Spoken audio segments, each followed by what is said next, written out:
Buenas tardes y bienvenidos a No Me La Inyectes. Yo soy Edgar. Yo soy Ciranda. Soy un estudiante escéptico. Soy Cultivando Neuronas. Y hoy vamos a dar la clase de Equilibrio de pH. Y sin nada más que añadir, ¡comencemos!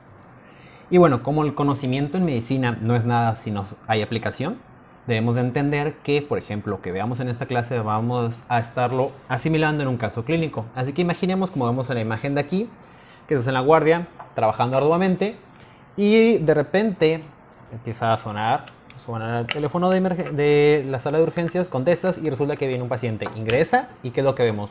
Un paciente masculino de 25 años, al cual le pondremos el nombre de Jimmy, que fue ingresado después de 35 minutos de sufrir un accidente de tránsito, como vemos, y en cuanto a la clínica presenta trastorno de la conciencia, y en cuanto a signos vitales, vemos que tiene una frecuencia cardíaca de 130, vemos que tiene una presión arterial de 90/50 y vemos que tiene una frecuencia respiratoria de 30. A esto, como tú eres el interno, a ti es el que te van a mandar a hacer los laboratorios.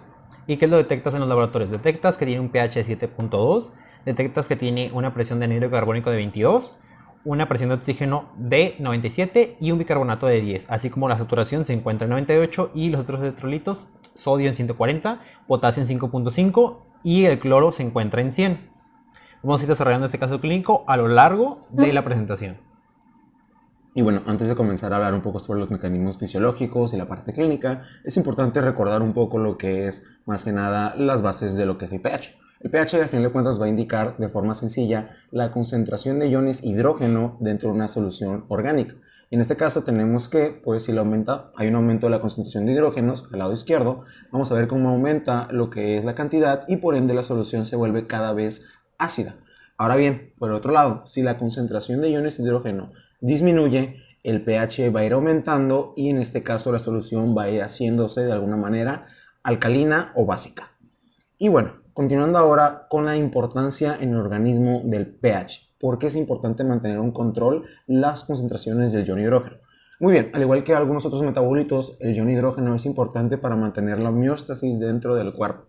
Es decir, gracias a un pH, ciertas proteínas pueden trabajar con determinada función, el pH de algunos líquidos les confiere lo que es su función y además el estado de conciencia también se puede regular por lo que es el estado de pH. Así, dándoles 4 ejemplos de 4 líquidos orgánicos que se encuentran en el cuerpo. El principal y uno de los más complejos es la sangre. La sangre, como pueden ver aquí, se regula desde un 7.35 a un 7.45 de pH. Esto quiere decir que la concentración de iones de hidrógeno está altamente regulada. Ahora bien, en el líquido intracelular, el pH, como pueden ver, es menor que en la sangre. Esto es debido al metabolismo que ocurre dentro de la célula y todas las moléculas ácidas que se generan por el metabolismo, que va desde 6 hasta 7.4 el pH. Después tenemos la orina, donde pueden ver que tenemos un rango mucho mayor, de 4.5 hasta 8. Esto es debido a que la orina va a ser producto de la función de los riñones y como veremos más adelante, los riñones son órganos que se encargan de regular, en este caso, la situación ácido básica. Y por último tenemos un ejemplo de un pH extremo en el cual es el jugo gástrico. En este caso llega hasta 0.8, es decir, una solución extremadamente ácida que le confiere la capacidad de destruir los alimentos. Y ahora bien, ¿cómo el organismo regula el pH? Para eso tenemos 3 sistemas. Uno, que es el sistema de amortiguadores o el sistema buffer. Este sistema se va a encargar principalmente de neutralizar los cambios inmediatos de los ácidos o las bases. Y en este caso, como aquí mencionamos, el tiempo de acción es inmediato. Ahora bien, un segundo sistema, que es el que continúa el de buffers, es el pulmón. Y en este caso los pulmones se van a encargar principalmente de eliminar los ácidos volátiles. Un ejemplo, el ácido dióxido de carbono. Y ahora bien, el tiempo de acción de los pulmones puede ir desde minutos hasta algunas pocas horas. Y por último tenemos al sistema más importante y que regula de mejor manera, pero más tardía, que son los riñones. Y en este se encarga de eliminar ácidos no volátiles, ejemplos, lo que son las cetonas o el ácido láctico. El tiempo de acción de estos es de horas a días. Y muy bien, comenzando con el primero tenemos el sistema de buffers y amortiguadores. Y de manera simplista podemos decir que un buffer va a ser una molécula que tenga la capacidad de unirse o separarse de manera reversible de un ion hidrógeno. Y aquí miren la reacción global. Tenemos un buffer que inicialmente es una base, va a poder aceptar lo que es un ion hidrógeno y esto va a condicionar que se unan y formen un ácido. Va a ser el ácido débil de la base y esta reacción puede ir de la base al ácido, o sea, de izquierda a derecha o viceversa, de derecha a izquierda. ¿De qué va a depender? Del pH de la solución. Y el cuerpo tiene dos tipos o dos clases de amortiguadores: los orgánicos y los inorgánicos. Los orgánicos corresponden principalmente a las proteínas, entre las cuales una destaca que es la hemoglobina. En el hecho de los inorgánicos tenemos tres sistemas importantes: bicarbonato, uno de los más importantes en el medio extracelular, tenemos el fosfato y el amoníaco, los cuales van a ser importantes en lo que es el líquido intratubular en el riñón.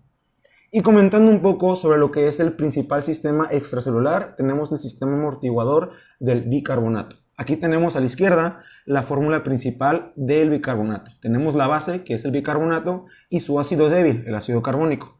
En este caso, cuando hay un exceso o cuando hay un protón, se va a unir al bicarbonato y formará ácido carbónico. Ahora bien, en nuestro cuerpo o en estado in vivo, tenemos que tener en cuenta que el bicarbonato siempre va a estar unido a lo que es un ion sodio. De igual manera, bicarbonato sódico va a ser la forma. Y ahora una enzima importante en este proceso, la anhidrasa carbónica. Es igual de importante que existen fármacos que la inhiben para ciertas patologías. Y bien, tenemos que el ácido carbónico, mediante esta enzima, acelera y se separa en dos componentes importantes: agua y óxido de carbono. Y en este caso, esta reacción también puede ser de dióxido de carbono más agua, ácido carbónico. Y aquí pueden ver la reacción global. Ok, aquí representamos de nuevo la reacción global. Como pueden ver, tenemos bicarbonato, se une a un protón, nos forma ácido carbónico y este se puede disociar tanto en dióxido de carbono como en agua. Y en este caso, este sistema nos permite sacar una primera fórmula que es importante en la clínica, que nos va a permitir, si es que nosotros conocemos la concentración de bicarbonato y la presión parcial de dióxido de carbono, sacar el pH de una solución orgánica. Y es la famosa fórmula o ecuación de Henderson-Hasselbalch, donde pueden ver que el pH de la solución va a ser igual a 6.1 más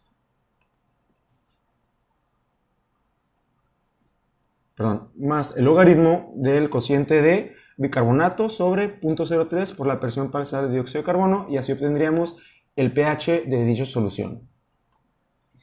Y bueno, volviendo con el caso clínico de nuestro paciente Jimmy, como vimos en los laboratorios presentaba un valor de pH de 7.2, lo cual lo clasificaríamos, debido a que baja de los valores normales que van de 7.45 a 7.35, en una acidemia o acidosis. Como consecuencia, esto de una hemorragia de nivel 3, entendamos que el paciente ya ha perdido un gran volumen de lo que es sangre, lo cual está generando una hipovolemia. Aquí las preguntas serían: ¿a qué se debe la reducción del pH no es tan grande? Como vimos en las explicaciones anteriores de los tres sistemas reguladores del pH, uno era amortiguadores, sistema respiratorio y lo que es el sistema renal, entonces entendemos que el primero en actuar son los sistemas amortiguadores. El sistema amortiguador es el que se está encargando en este paciente, en este ser vivo, de que el cambio de pH no sea tan abrupto. Y, como vimos, primero de los sistemas orgánicos es la hemoglobina. ¿De qué se encarga la hemoglobina? La hemoglobina, como vemos en este esquema de aquí, se encarga del intercambio gaseoso a nivel pulmonar.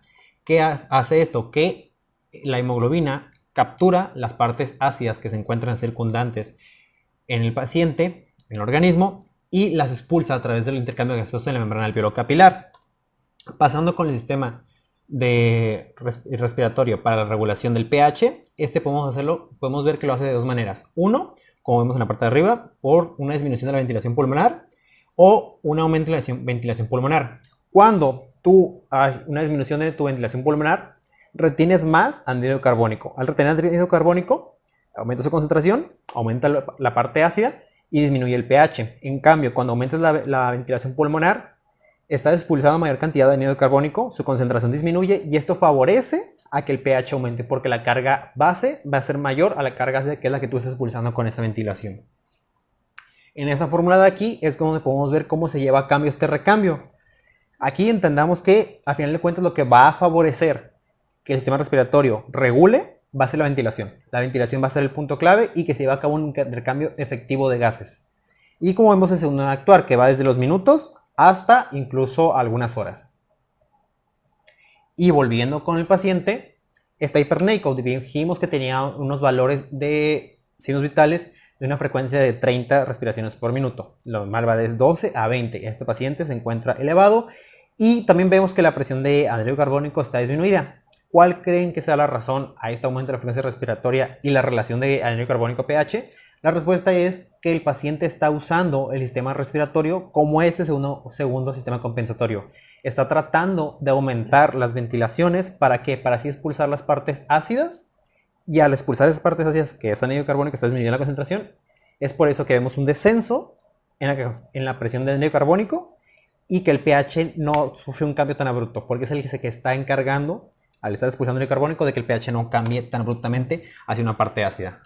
Y muy bien, ahora ya tomamos en cuenta el sistema amortiguador, como comentó mi compañero, el sistema respiratorio. ¿Y qué sería el siguiente sistema en activarse? Como ya mencionamos, el sistema renal aquí arriba va a ser el tercero en activarse y va a ser el más efectivo de los tres. Y en este caso, mediante tres mecanismos, el riñón va a poder equilibrar lo que es el estado ácido básico del cuerpo. Uno es la reabsorción de bicarbonato. Dos es la secreción de protones. Y tercero sería lo que es la formación de nuevo, es decir, nuevo bicarbonato formado en el riñón que se reabsorbe. Ahora bien, es importante entender que aquí el proceso es un poco más complejo si hablamos de manera molecular, puesto que el mecanismo fisiológico que se va a llevar a cabo va a depender del segmento de la nefrona que estamos hablando. Así iniciamos con lo que es el túbulo proximal, la rama gruesa ascendente del asa de Henle y la primera porción del túbulo distal. Aquí el proceso se va a dar de la siguiente manera. Recordamos que el bicarbonato siempre va a estar unido a lo que es un sodio. El sodio, recordemos que es un catión muy abundante en tejidos extracelulares. Entonces, lo que va a realizar esta célula es que mediante un transportador sodio-protón, el sodio va a ingresar a la célula y esto va a permitir que un protón salga.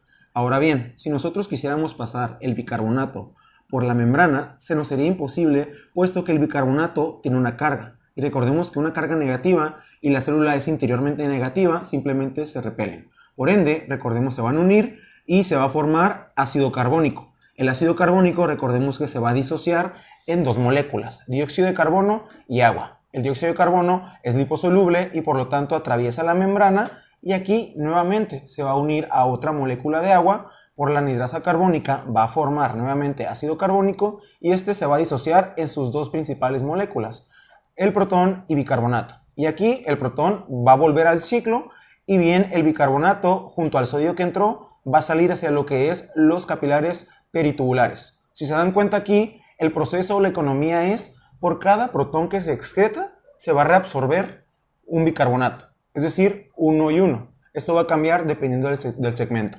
Ahora bien, vamos con el segundo mecanismo, el cual se ubica en las células intercaladas A, las cuales se van a ubicar en el segmento distal y en lo que es el túbulo colector. Este mecanismo es importante porque en este punto la orina se vuelve a acidificar de manera más intensa. Es decir, en este punto la nefrona puede llegar hasta el pH límite más inferior, que sería 4.5. ¿Y esto por qué es posible? Por el hecho de que en este punto las células utilizan un mecanismo activo primario, es decir, utilizan directamente ATP y esto les permite mover protones en contra de lo que es el gradiente. Y como pueden ver, son dos mecanismos importantes. Uno es lo que es una bomba propia para lo que es el protón, ATP, y otra es un mecanismo de contratransporte, es decir, entra un potasio y sale lo que es un protón. Esta molécula o esta bomba es importante porque se regula con la aldosterona. Y ahí vamos a poder ver que la aldosterona también va a tener que regular lo que es la acidez o la alcalinidad de una solución. E igual, como pueden darse cuenta, el dióxido de carbono entra por la sangre peritubular, se junta con agua, ácido carbónico, se disocia y ahora, por cada protón que se expulsa, un bicarbonato se, en este caso, reabsorbe. Y esto es de igual manera la economía 1-1. Ahora bien, en el riñón hay otros dos amortiguadores importantes, el sistema fosfato y el sistema amoníaco. Estos van a permitir eliminar el exceso de protones y a su vez van a permitir calcular clínicamente qué tanto ácido los riñones de nuestro paciente están eliminando. El primero, sistema fosfato en las células tubulares, principalmente el túbulo proximal. Hay que recordar que es el punto de mayor metabolismo en toda la nefrona. Y aquí vemos cómo el fosfato va a pasar junto a un sodio. De igual manera, recordemos que el sodio es el que guía la dirección. El sodio, a favor del gradiente, de igual manera va a expulsar un protón.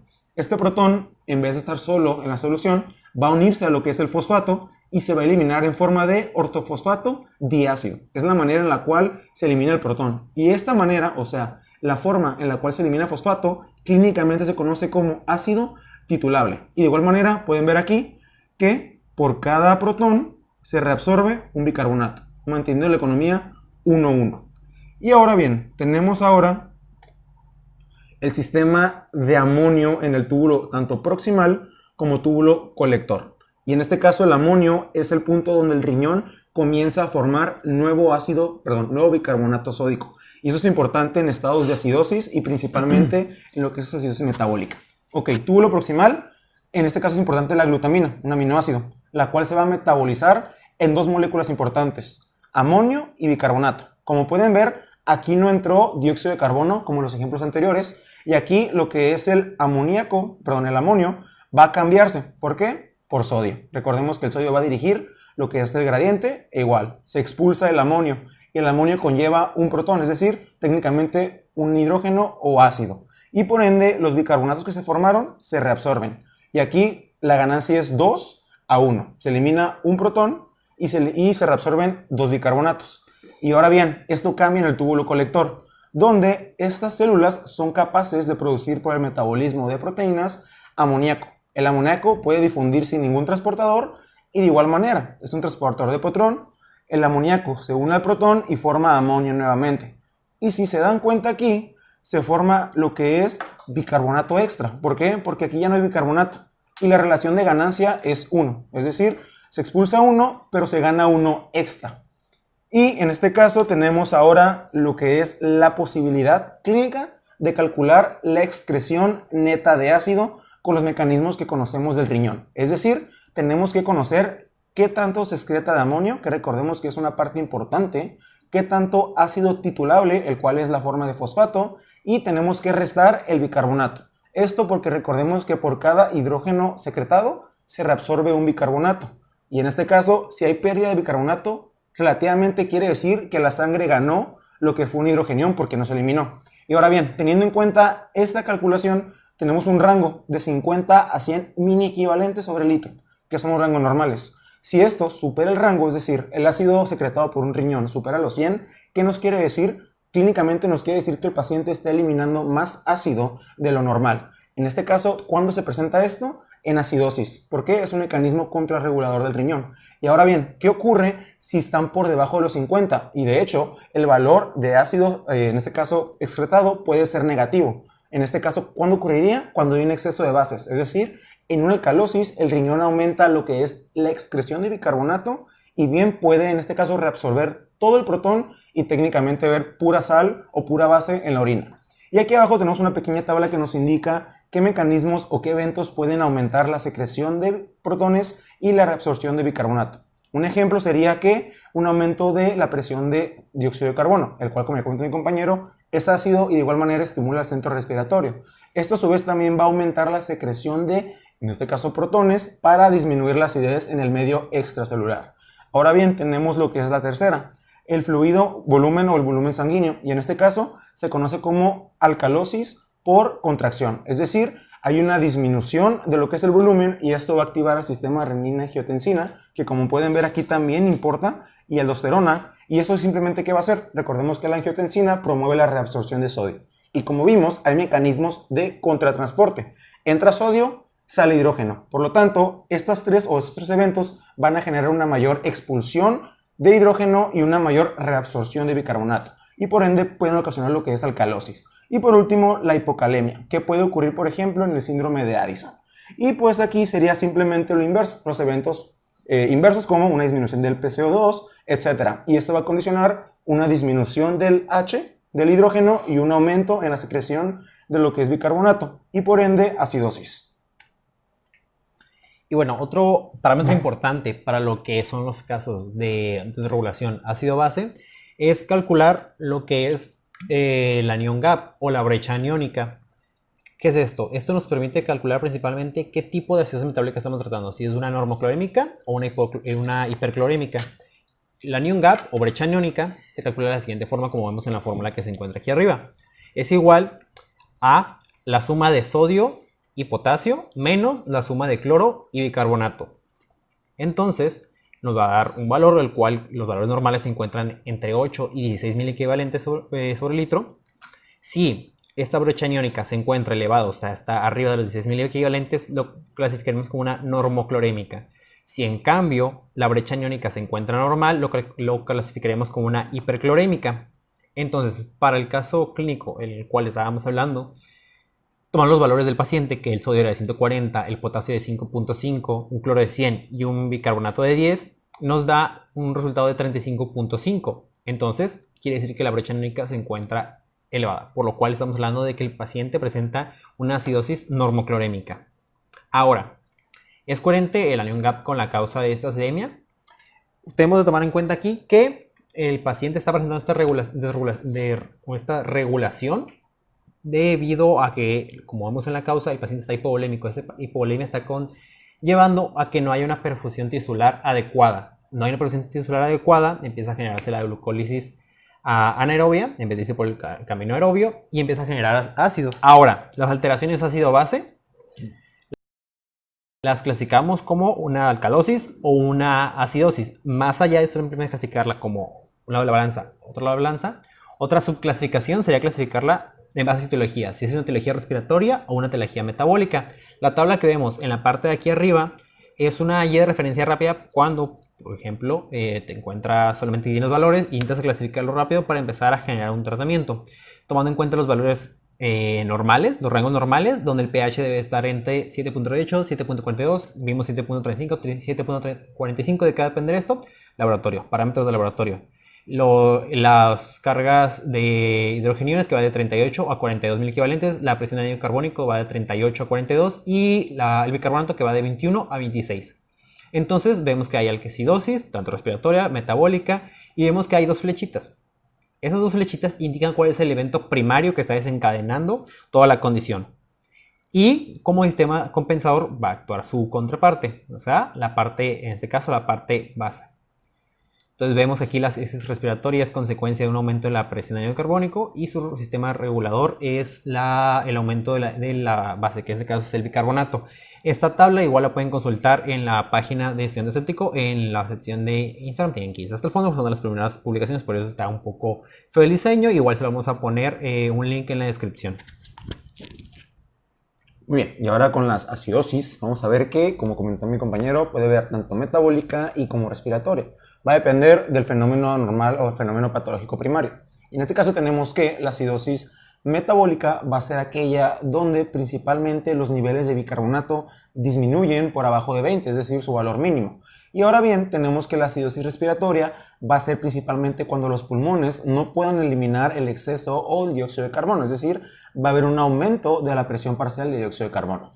Y ahora bien, ¿qué hace el cuerpo? ¿Cómo trabaja? Aquí tenemos que comentar, que ya hemos comentado un poco, los mecanismos contrarreguladores, es decir, hay que alinear la balanza y tenemos que utilizar nuestra maquinaria. Y en este caso, en la acidosis metabólica, el principal sistema que va a ayudar en este caso, a equilibrar la disminución de bicarbonato va a ser lo que es el pulmón. Va a comenzar con lo que es una hiperventilación. Recordemos que el dióxido de carbono, en este caso, estimula a lo que es el centro vulvar y va a hiperventilar y eso va a permitir que se elimine dióxido de carbono, por lo tanto disminuyendo la cantidad de este. Y recordemos que si es ácido, si disminuimos lo que es el dióxido, disminuimos relativamente lo que es el ácido y compensamos la acidez del medio.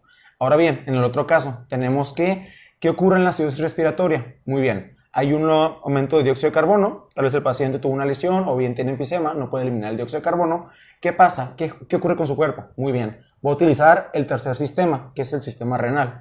Y en este caso, ¿qué va a hacer el sistema? Recordando un poco la tabla, si aumenta la presión parcial de dióxido de carbono, el riñón va a comenzar a secretar el exceso de lo que es ácidos en forma de fosfato y en forma de amonio.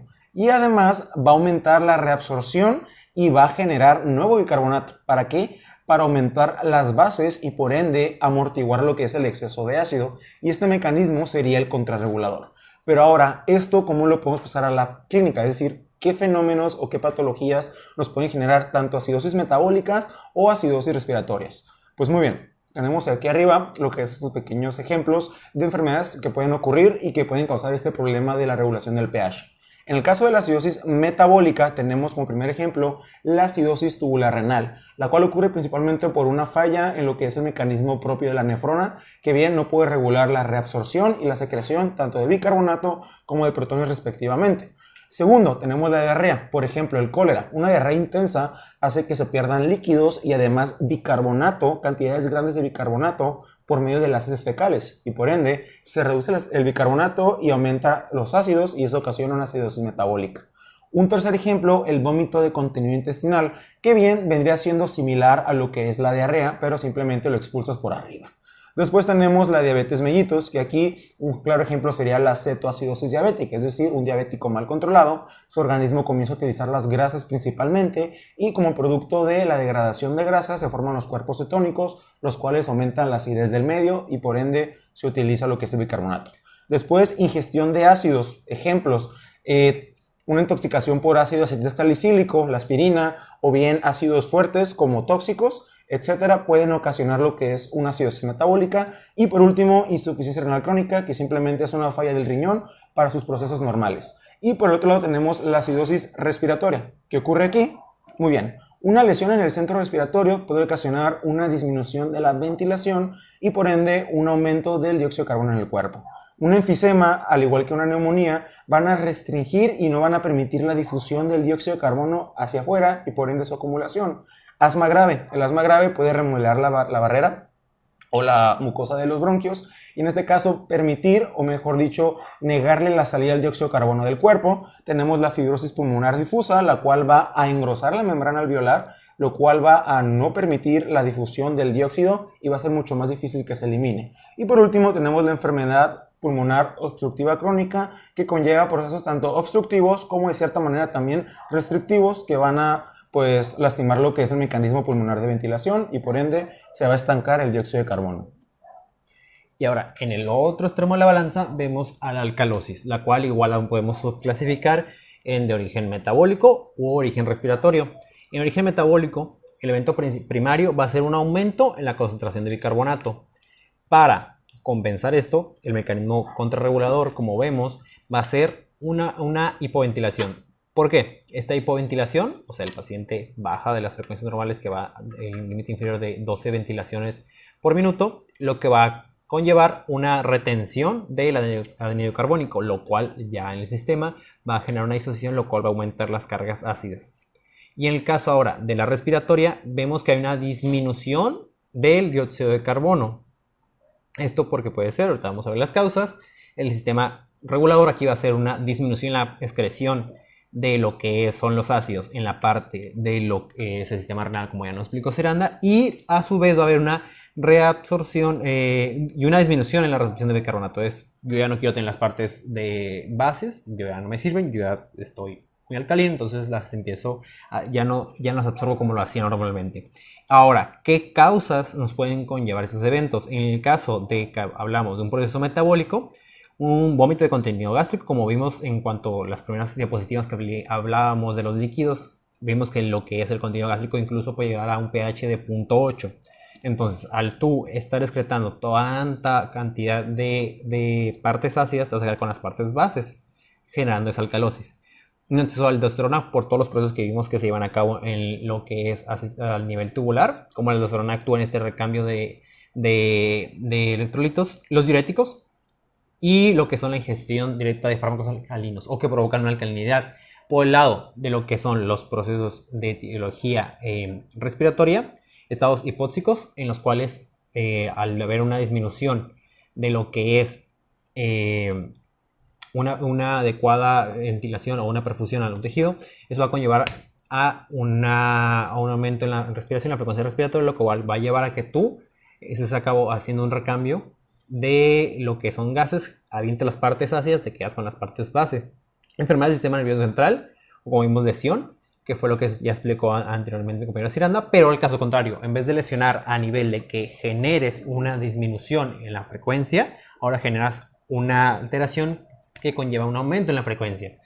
Pacientes con asistencia respiratoria mecánica, esto aquí aquí es una causa iatrogénica en la cual, si bien no fue bien programado el ventilador, lo cual está haciendo que haya un recambio excesivo de gases y estás generando tú la alcalosis.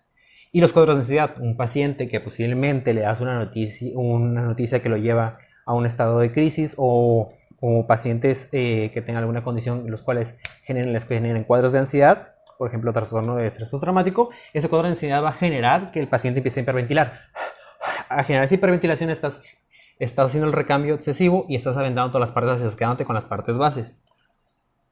Muy bien, y ya para terminar esto del caso, o más que nada de lo clínico de esta regulación de acidosis y bases, aquí este normograma se conoce como normograma de ácido básico para patologías mixtas. Lo que le comentamos anteriormente se considera cuando un padecimiento o una patología se presenta de manera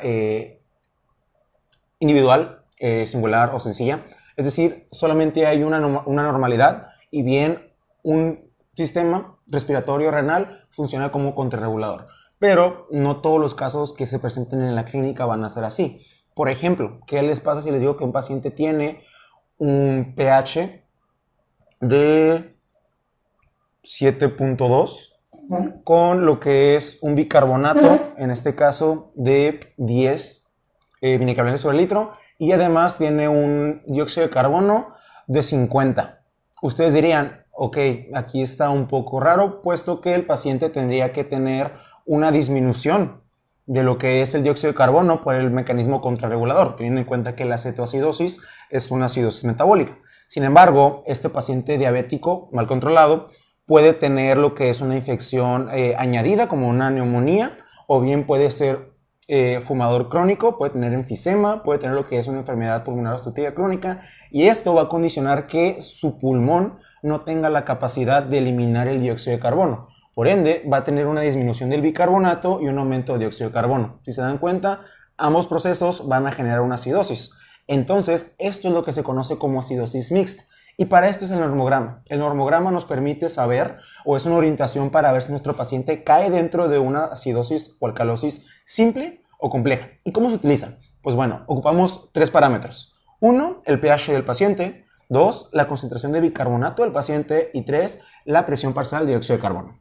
Y muy bien, lo único que tenemos que hacer es, en este caso, buscar el pH del paciente, unirlo con lo que es el bicarbonato y después dirigirnos a lo que es la gráfica o la curva que está en diagonal de la presión parcial de dióxido de carbono. ¿Y qué vamos a ver? Si nuestro paciente cae dentro de la zona sombreada, nos podemos ir por lo que es un padecimiento simple o un padecimiento sencillo. Sin embargo, si nuestro paciente cae fuera del área sombreada, tenemos que empezar a dudar que hay un mecanismo mixto y por ende el tratamiento tiene que ser más intensivo y dirigido a 2 causas.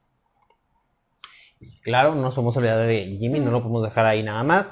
Entonces, movimos, Jimmy presenta una acidosis provocada por una acidosis metabólica. La etiología es que aquí el paciente, como vimos, tiene una pérdida importante de volumen sanguíneo, está en estado hipovolémico, lo cual conlleva a que no hay una buena perfusión a los tejidos, entonces los tejidos no están recibiendo oxígeno. Al no recibir oxígeno no pueden llevar a cabo la glucosis, el proceso aeróbico, entonces tienen que generar la energía por medio de la glucosis anaeróbica, lo cual genera un aumento en la concentración de desechos que generan acidez.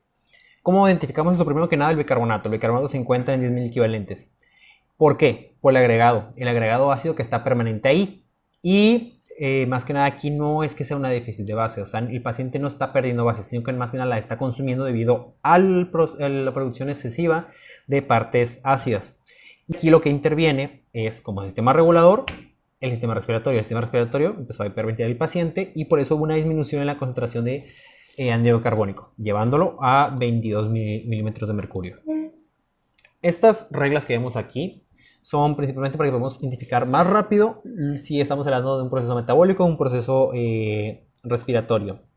¿Cómo? Con unas pequeñas reglas que vamos a darnos cuenta y vamos a identificarlas en los pacientes en los valores de laboratorio. Primero que nada, cuando hablamos de una acidosis metabólica, cada descenso en lo que es el bicarbonato va a conllevar un descenso de 1.2 de anhídrido carbónico.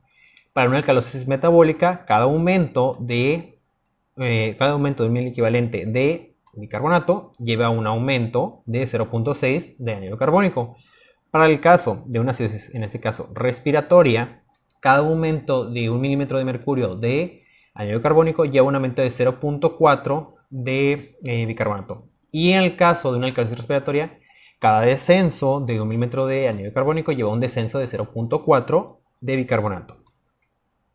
Traduciéndolo al caso de nuestro paciente, lo clasificamos como una acidosis metabólica donde hay una compensación respiratoria. porque vemos que por cada cifra de bicarbonato disminuido, 1.2 conllevó una cifra de 1 en el caso de anhídrido carbónico.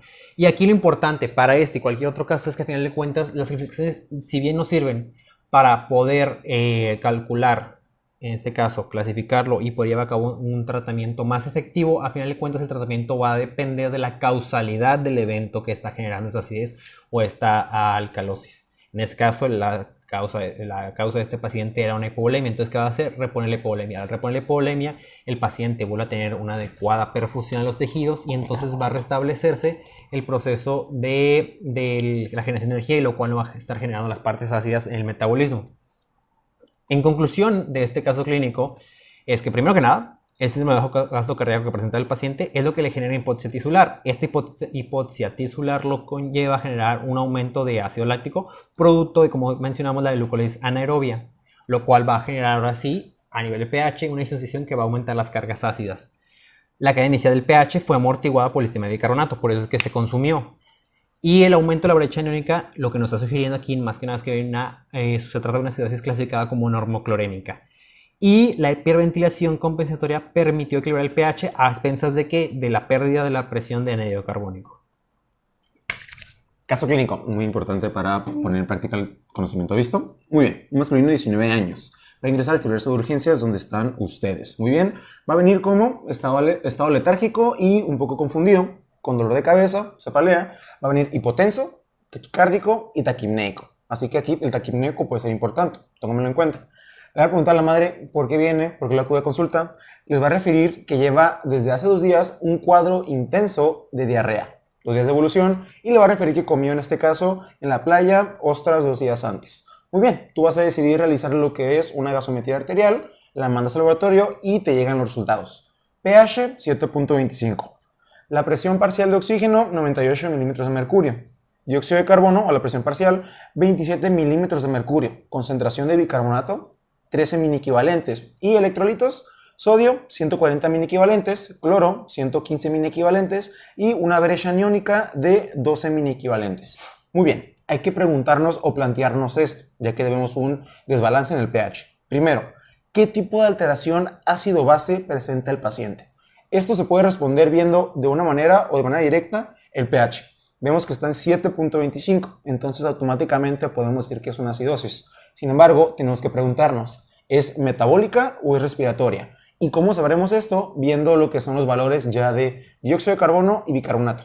Vemos que el dióxido de carbono está en 27, es decir, está bajo. Si el dióxido de carbono baja, ¿qué le pasa al medio? Sabiendo en cuenta que este es un ácido, causaría una alcalosis. Ahora bien, nos pasamos a lo que es el bicarbonato. El bicarbonato está bajo, está en 13 mini equivalentes. Si el bicarbonato baja, ¿qué le ocurre al medio, a la solución orgánica? Se acidifica, porque hay pérdida de bases. Entonces, con estos valores podríamos determinar que el paciente, o en este caso el masculino, tiene una acidosis metabólica. La segunda pregunta, ¿cuál es la causa de estos resultados de gases arteriales? Es decir, ¿por qué nos están presentando una disminución de la presión parcial de dióxido de carbono? Y bien, en este caso, una disminución del bicarbonato.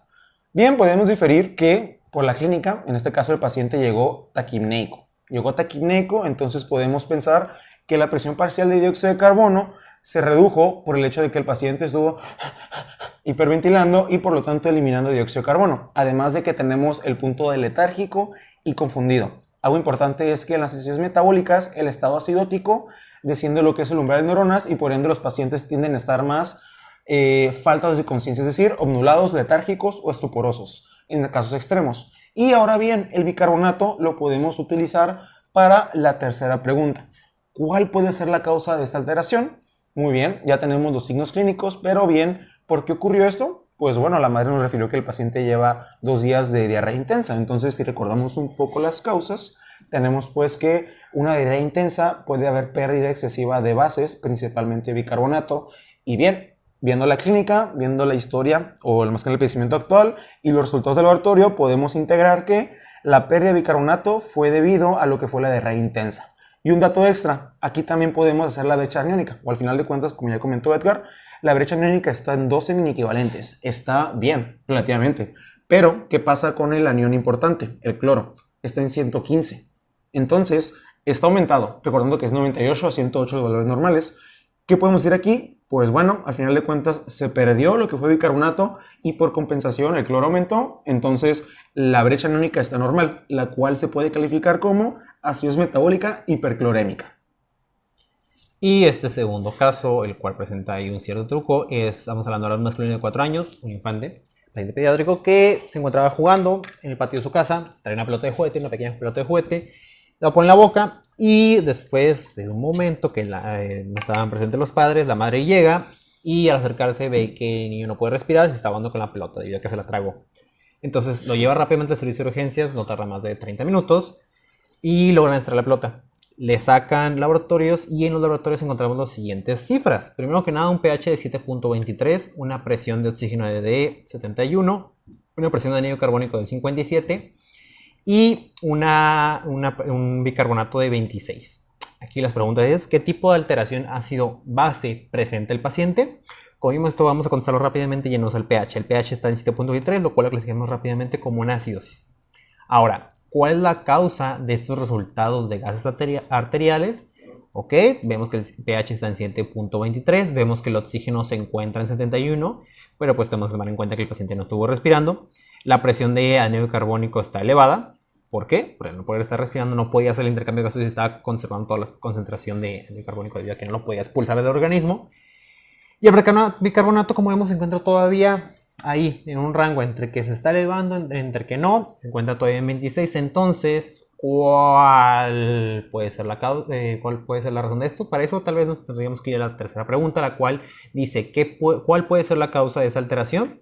Como vimos, es que el paciente no podía respirar. No podía respirar, pero como vimos en las primeras diapositivas, los sistemas reguladores en orden de aparición es amortiguadores, después actúa el sistema respiratorio y después actúa ya el sistema renal. El paciente llegó al servicio de urgencias en un transcurso de 30 minutos, entonces por eso es que el bicarbonato aún no tuvo alteraciones, porque el sistema renal aún no entraba a actuar.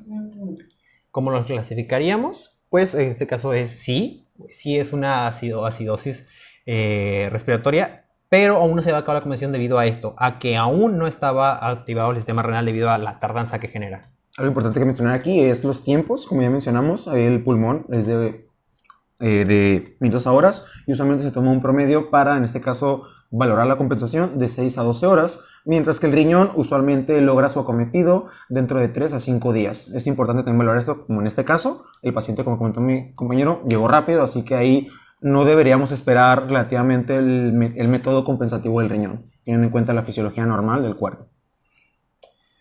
Y bueno, esto fue todo por nuestra parte en esta sesión de lo que es la explicación del equilibrio ácido-base, el pH, para que tengan un abordaje tanto desde la parte de la básica, de la parte molecular, de cómo se va a cabo todo el proceso a nivel del organismo, pero con una aplicación clínica, entendiendo que debemos de hacer aplicación, aterrizar todos los conocimientos que estamos adquiriendo en la escuela para poder después llevarlos al paciente. Las presentaciones próximamente las vamos a tener disponible en la página de No Me La Inyectes para que ustedes gusten ir a consultarla, incluso retar a sus amigos de la carrera ahí con los casos clínicos y lo que son las pequeñas imágenes que ayuden un poco a la referencia rápida, como por ejemplo la tabla de acidosis o alcalosis respiratoria y metabólica, igual se las vamos a dejar próximamente en la página, así como la gráfica de patologías mixtas de ácido base. Bueno, los invitamos a seguir a No Me La Inyectes en Facebook, Instagram y próximamente en YouTube estaremos subiendo contenido. Los invitamos también a seguirnos. ¿Hay Twitter aún? Ya hay Twitter. Ya hay Twitter. En Twitter también los invitamos. Y a Cultivando Neuronas, por mi parte, los invito también en mis redes. Y estudiante ético, ¿cómo no? Y pues bueno, sería todo. Gracias.